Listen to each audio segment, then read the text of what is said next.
Joe, how do you slow down that front four for Washington? Well, I think it's, a number of factors, just smart play selection, protection plan.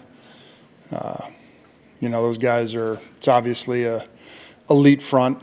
Our guys got to come ready to play, and we got to be smart in the way we handle them. So it'll be an all-day affair with those four. Any concern over Austin Eckler? I'm not sure where, Brandon probably knows more than me as to where that is. But we feel good about that room, so we'll deal with whatever game day brings us.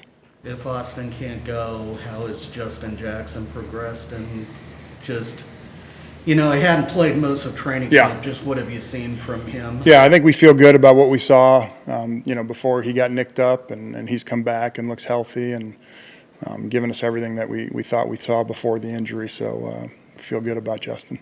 Joe, is there any anxiety from you about sort of how this offensive line is going to come together in terms of cohesion and synergy, considering they haven't played in a game together? Yeah, I think, a lot of practice reps, and I think that counts and matters. And so, we've got four really seasoned veterans, and then we've got Slater, who's been doing a great job. So I'm pretty confident in that group. I'd lie if I said I've always got anxiety about everything. So, I feel confident in that group coming together.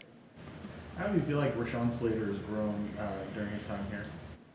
I think it's been a steady ascension. I think he impressed from day one. You could see right away the talent that made him, the pick that he was, and just the way he approaches his game. It's we got a number of guys like this that have, really great talent and then a great approach to their profession that, I think he's kind of seasoned beyond his years.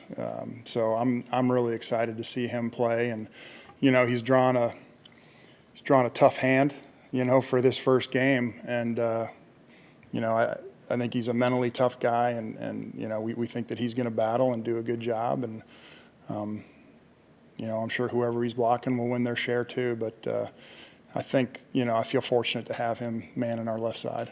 Do you guys go back and look at that game between him and Chase to kind of? We certainly did in, the draft process. So,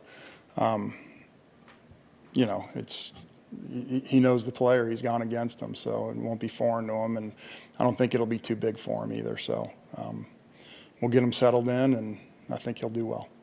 But, something for both players to prove, because Rashawn's resume was kind of built on that game, at least nationally. But, yeah. Chase was something to prove too, because Yeah, everybody keeps bringing up that game. Yeah, I think it's one of those things that,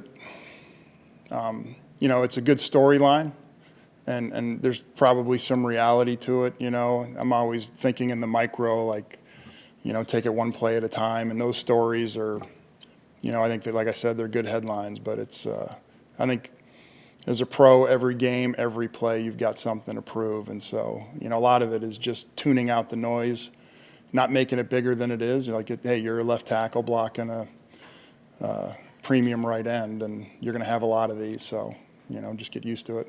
It doesn't be a better question for Brandon, but is the expectation that you guys would have all four tight ends up on game day? Yeah, I think, special teams will have a lot to do with that. So I think you said it right at the beginning. It's a good question for Brandon. And then just when you were with the Saints, obviously you guys would, develop the game plan late into the week, potentially like adding plays even as late as Saturday night or whatever. Yeah. Is it going to be the same environment here? Is Brandon sort of like allowing that same type of Yeah, I think, I'll probably try to avoid those late ads. Yeah. And try to get everything in the practice plan by Friday. But, there's times you just keep watching film, and every now and then, a great idea pops up. And I think we got smart enough guys. You don't want to overload them on a Saturday, but one or two ideas certainly aren't going to be, if they're great ideas, something that we feel really good about, we're not going to not put it in. So, we grind at the plan pretty good and spend a lot of time on it. And, I'll try to avoid that as much as possible, though. Brandon, I mean, a lot of those decisions are made by the head coach in terms Yeah, of this is no, what we I want the game plan. I think he's aggressive in that manner. He doesn't mind pushing the envelope that way. But I'm sensitive, especially early. to not putting that kind of stress on them and let these guys go out and play fast. And so like I said, we'll avoid it as much as possible. And if it's one of these ideas that require a lot of moving parts, we might put it on ice for a week or two. But, if it's a 5-star play, we'll certainly try to get it going. But I don't anticipate a lot of that, certainly not early. So you need extra help on the line with the tight ends. Do you feel comfortable with that group in terms of blocking and helping out?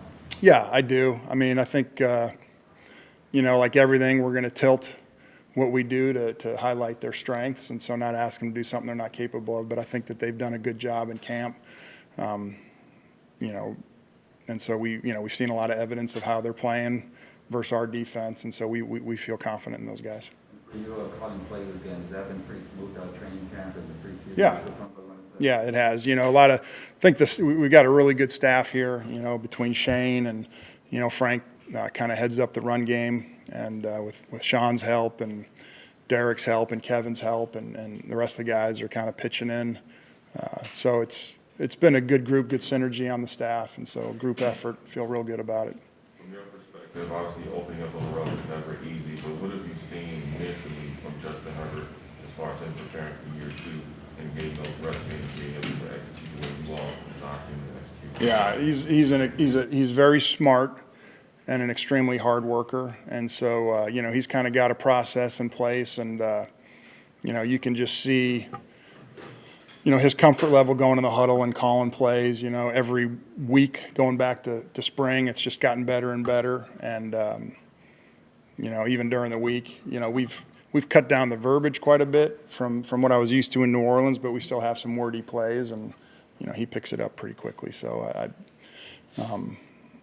feel pretty good about where he is. I mean, he's, one thing that's exciting is, I've been so impressed with him, but the football we've played has kind of been half football in a way, in that, the second reaction plays, we haven't really, because it's not real football necessarily in practice, in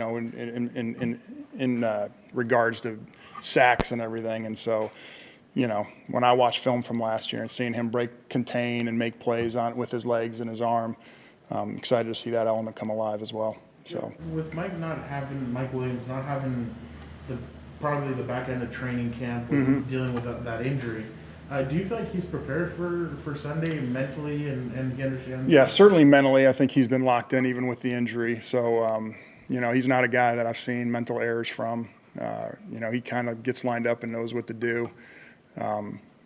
We'll be smart with. If I think his conditioning is good, but we'll keep an eye on that because, he did miss some time. And so, we feel real good about Josh's ability to come in and play his role. And, Josh is a guy that's going to have to move around and fill in, and Jalen same way. So, those guys, I think we're going to be just fine. Coach Lombardi, how excited are you to finally see your guys out there on the field? It's exciting. I mean, the first game's always a very exciting situation. There's a lot of maybe a little bit more fog and friction of war because it's the first game, and you've seen what this defense has done for a whole year, but they've had a whole off season to prepare, and they don't usually show a lot of new stuff during preseason. And so, there's an excitement, there's an anxiety, but I'm more excited. I think it's a really good group, and I think they're ready to go too. They're ready to get out there and get this thing kicked off. How's the game planning process been just with Justin, Brandon, and that whole group this week? Good. I mean, I've said it a million times, Justin's really bright, and so and he works really hard at it. And he's a perfectionist, and so, man, he makes sure that he gets it. So that's been good. I think he's been real receptive and, has picked things up really quickly. It's really nice to have Brandon because he's a guy that is very familiar with our offense, and certainly what we did in New Orleans. And so, he'll watch film and he'll have some ideas, and they always make sense. It's always sometimes defensive coaches come in and they don't really, they have good ideas, but they might not match your offense. And he's almost like having another offensive coach on staff. So it's been fantastic. And like I said, the rest of the staff has been really good helping out with this. So it's been all positive. You talked about some of those second plays where Justin breaks contain and that sort of stuff. Last year, he seemed to get better as the year went on, but he did take some pretty good shots, especially early. Yeah. And Is that anything you've talked about, or are you confident that he has that kind of mastered as much as he can, where he's going to avoid? Yeah, I'd say one thing that's been impressive for a young guy is, and I'm going to use one of Brandon's phrases, he's not a guy you see getting stuck very often. Like he gets through his progression, he plays with rhythm. So I don't think he's a guy that's going to take hits because he holds the ball too long. Certainly, I think it was the first game against Kansas City where he had that big collision on the sidelines where he tried to run I think he did run someone over. And, those are things that you got to be smart. I think the most important thing for a quarterback, the number one thing that you're responsible for is being available. And so you're always, competitive guys have trouble doing that, protecting themselves when it's time, knowing when the journey's over. But I think he's kind of learned that lesson. So feel pretty good that he'll do the right thing. Do you feel like Trey McKitty has carved out the role in the offense that you guys were sort of anticipating when you drafted him? Yeah, I think you see all the potential, strong player. Very optimistic about his future, and he'll find his role. So we feel good about what he's going to bring to our team. There's been a lot of talk about Washington and their front four, deservedly so, but what have you seen from their linebackers and secondary? Well, first thing you'd say is, man, they're a really well-coached team, and they play hard, and they run to the ball and they tackle well. And so, man, there's a lot of plays that you see where you think, the ball's completed or ball gets on the perimeter, and you're just used to seeing the angles. You're like, oh, this should go for 10, and man, they rally and tackle it for 5. And so, they're DBs that like the challenge. They're competitive. And like I said, they play hard, they run fast, and they tackle well. And so, we'll have our work cut out for us. That's for sure. I mean, they were one of the top-ranked defenses last year, and they're pretty strong across the board. There's so much anticipation about Justin taking that next leap after a great rookie season. Mm-hmm. How excited are you to see what he can become after one season so far? Yeah, I mean, like I said, I had after watching that rookie year, you had such high opinion and high expectations, and he's met and exceeded them all. So, with anything new, there's going to be some growing pains, I'm sure. But, he's not a guy that makes the same mistake twice. He learns. Like, if he makes a bad read, he learns the second time. And so, man, I think he's outstanding right now, and I just think that every game he's going to get better and better. So, very excited, yeah. I'm happy we have him.